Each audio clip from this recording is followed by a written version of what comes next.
I won't stop till I hear him say,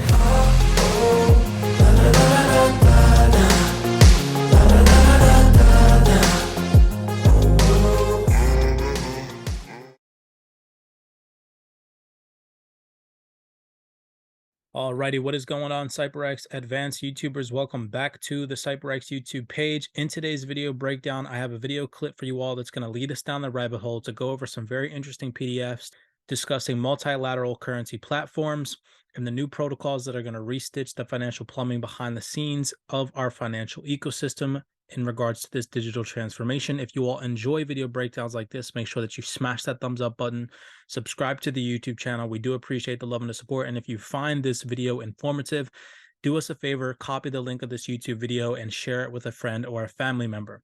With that being said, sit back, relax, and enjoy this little tiny video clip. I want you all to pay attention to the vocabulary words, as always, that this lady says.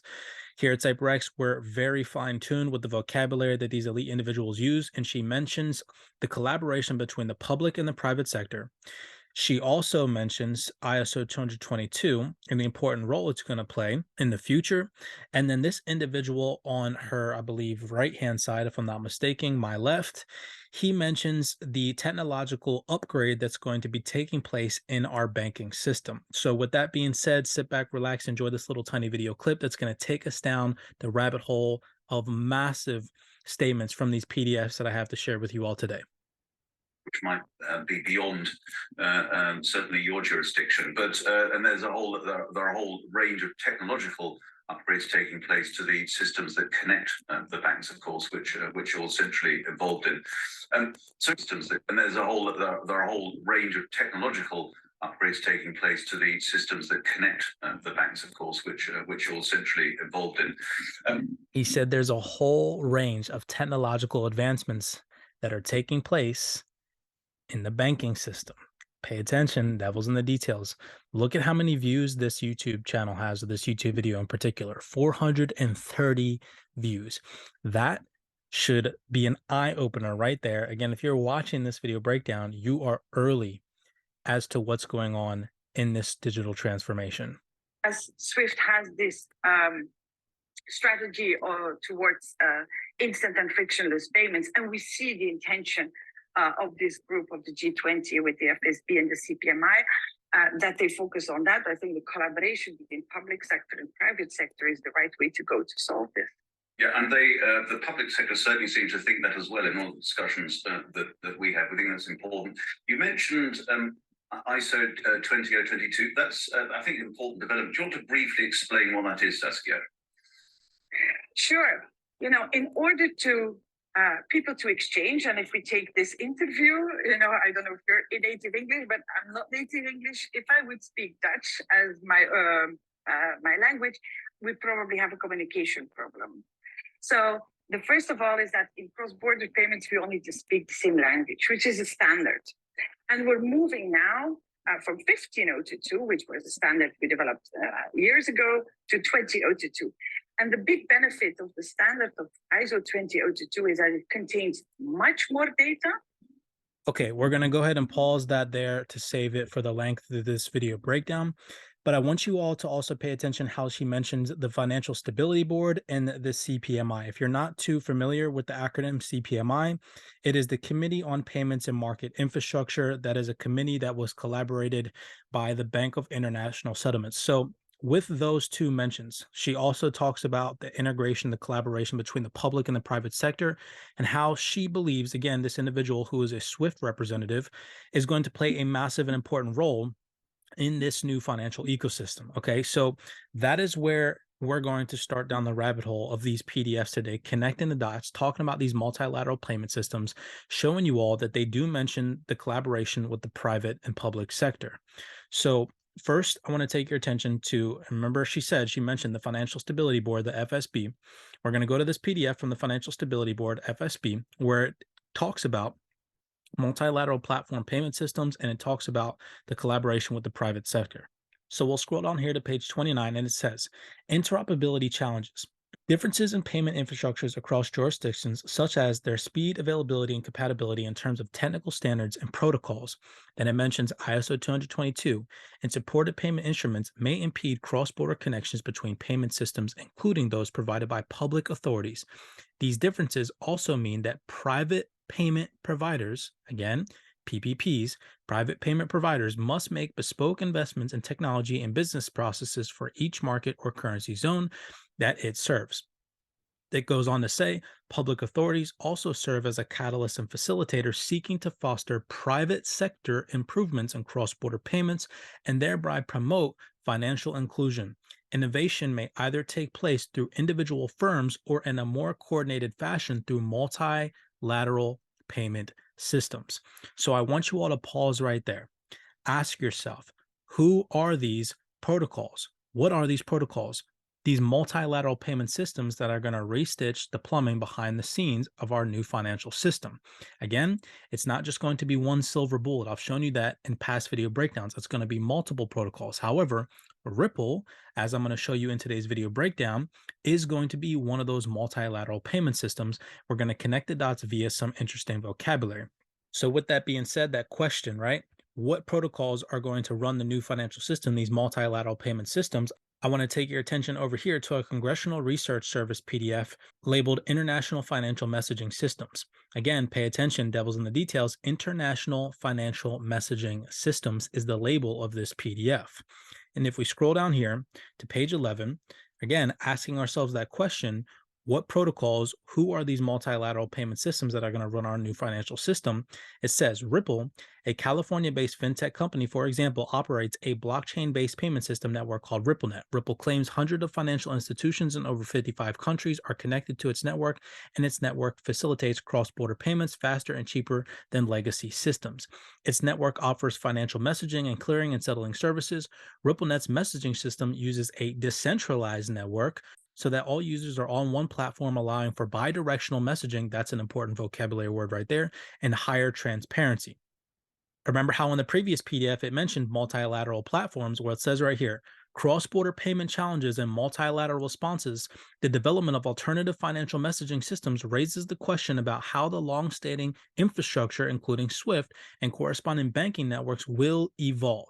And as you all heard from that previous individual, he said technological advancements in the banking sector are taking place, right? And there are a whole range of technological upgrades taking place to the systems that connect the banks, of course.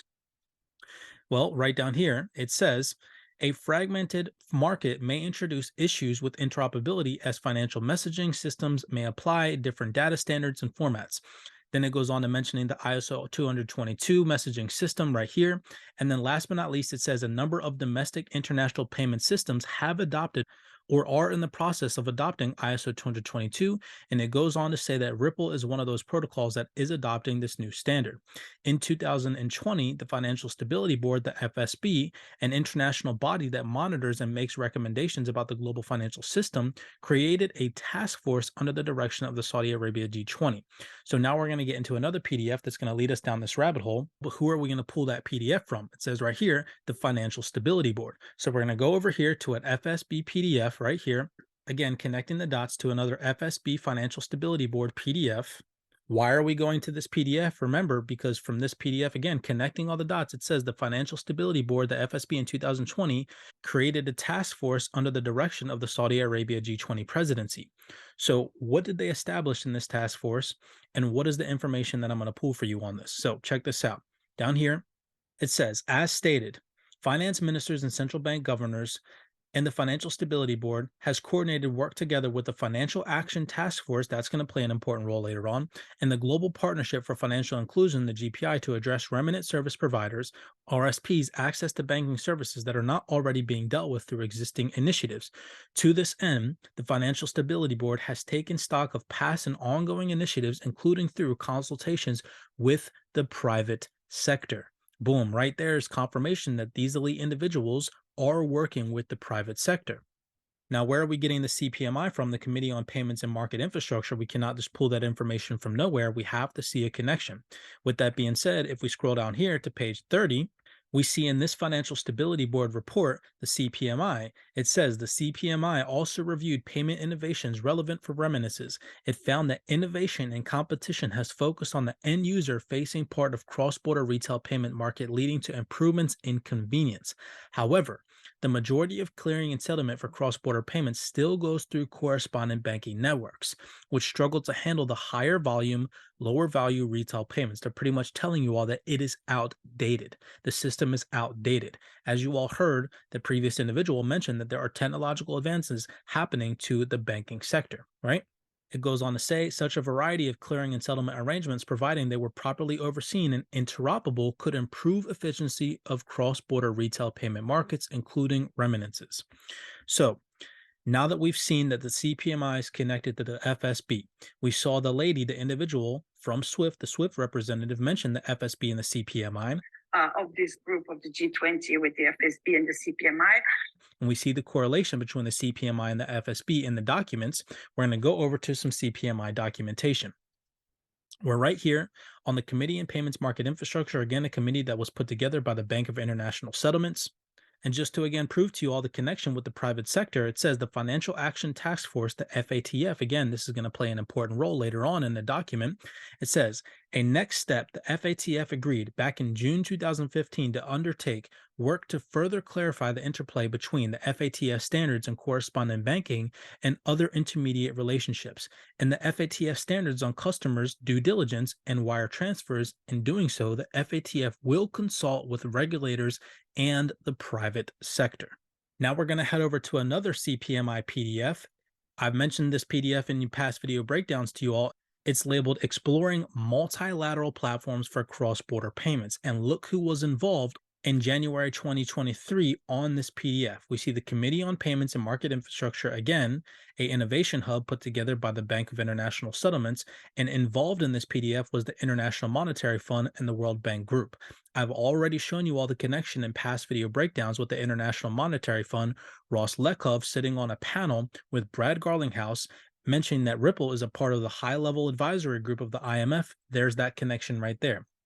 If we scroll down here, this is where it starts to get interesting. I want you all to really pay attention to key vocabulary. If you all are still here, this is where you're going to need to pay attention. Again, smash that thumbs up button going down the rabbit hole. Multilateral platforms can help meet a growing demand for new and improved cross-border payment services that are driven by deeper economic financial integration at both global and regional levels. Furthermore, payment service providers, PSPs, may see multilateral platforms as more efficient back-end solutions for implementing their digitalization strategies for tapping new business areas, especially in the retail payment segment. In this context, multilateral platforms often need to implement new and improved functionalities such as multi or cross-currency settlement. I highlighted this in purple. We're going to come back to this in just 1 second. So check this out. On page 9, it says, any multilateral platform involves coordinating among many public and private stakeholders across jurisdictions to agree on how the platform should be designed, governed, and operated and overseen. So here is confirmation from the CPMI, again, the Committee on Payments and Market Infrastructure, that is put together on a PDF with the World Bank and the IMF stating that public and private sector stakeholders across jurisdictions need to agree on how these platforms should be designed, governed, and operated. Last but not least, before we head into the vocab, it says new technologies. Remember, again, that individual in the video breakdown, he said new technological advancements are coming to the banking sector.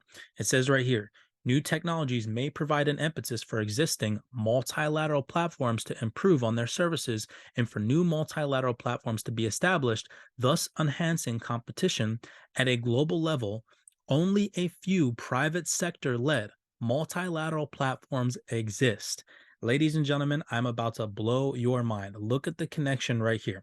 If we head back up here to that page 5, where I told you all to pay attention to the vocabulary words, again, it says multilateral platforms often need to implement new and improved functionalities. Check this out. If we head over here to a Ripple PDF, I will link this one in the description down below. On page 14 of this Ripple PDF, it says, altogether, Ripple offers a low-cost solution for seamless multi-currency settlements with broader reach than many existing or emerging options. If we go back, remember it says on this PDF, Multilateral platforms often need to implement new and improved functionality such as multi-cross currency settlement. And then down here it says, there are only a few private sector led multilateral platforms that exist. Boom. You cannot make this stuff up. Do you all see what it is that I'm seeing right now? Altogether, Ripple offers low-cost solution for seamless multi-currency settlement with broader reach than many existing or emerging options. It's literally telling you that Ripple is one of those few existing multilateral platforms that exist.